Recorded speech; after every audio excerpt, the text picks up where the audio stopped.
All right, so I want to talk about first. I want to talk about this Christmas tree. Now, I didn't see your video, and I know people have been talking about, your video about the Christmas tree, and or you did. I guess you went into explaining that how the Christmas tree came about, or how we started celebrating Christmas. What was that video about? Because I haven't seen it. I'm going to go back and watch it. But can you kind of give us a brief rundown on what it was about? Sure. And there are two particularly that a lot of people are kind of talking about. One, I did a teaching on the subject of the teaching was, has Christianity gone pagan? Okay. And within that video, I dealt with many of the quote unquote alleged pagan practices of the church. And I kind of dealt with a lot of things that within our current American culture, that they started out pagan in a pagan way, such as the days of the week, such as most of the months, such as covering your mouth when you yawn, such as wearing. Oh, wow. They believe that covering a mouth when you yawn will keep your spirit from escaping. Bless you, Sister Lita, for Christ. Yeah, but keep your spirit from escaping. And they believe that's why a lot of younger children, babies, would die early, because they were incapable of covering their mouth when they yawn. And so that practice actually started as a pagan mystic belief to cover your mouth, to keep that spirit from escaping. Now we do it simply because it's a courteous thing to do, right? So I tried to help people understand, first and foremost, just because something had an etymology or an origin of something wrong doesn't mean that origin transcends into how we see it today. And a lot of times people can't understand that. So the second thing, I was interviewed on the Unapologetic Rob show. Now that one was just kind of, I think it was about a week ago, actually. And oh my goodness. And I could tell he has a strong Hebrew Israelite following on the Unapologetic Rob show. And he's against Christmas as well. And oh my God, that one caught fire, right? A lot of people had Israelites calling in saying, no, you got to go through Israel. You serving a pagan deity. That Christmas tree is of the devil. And Doc, I've been pagan Mike ever since. So it's all good. Oh, man.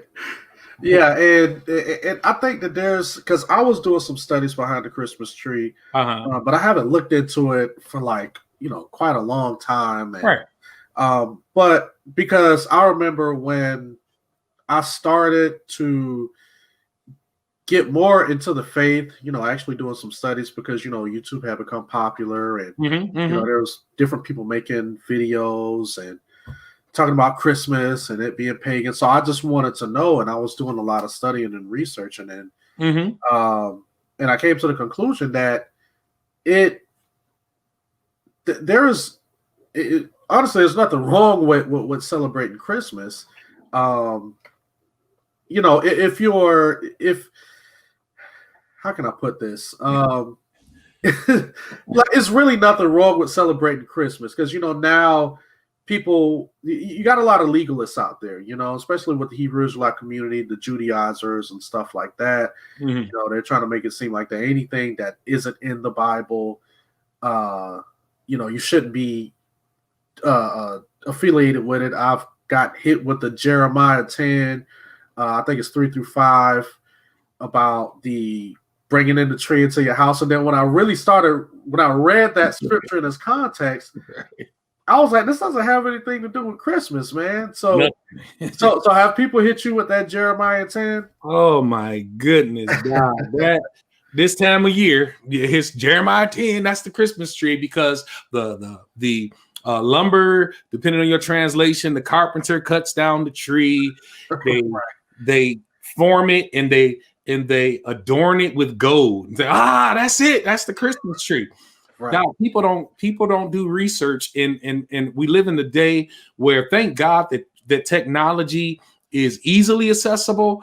The problem with technology being easily accessible, or knowledge and information being easily accessible, bad and good information is easily accessible. Right, And exactly. oftentimes people aren't trained to be able to decipher between the two, right? I just was talking to somebody the other day who was saying, oh, thank God for Google. Well, I'm not a Google hater. I think that Google can be helpful, but don't build a thesis on Google, because oftentimes the sources that are pulled in from Google aren't peer reviewed. Listen, anybody's ever going to school, any academic level, you try citing Google in your paper, you get an F.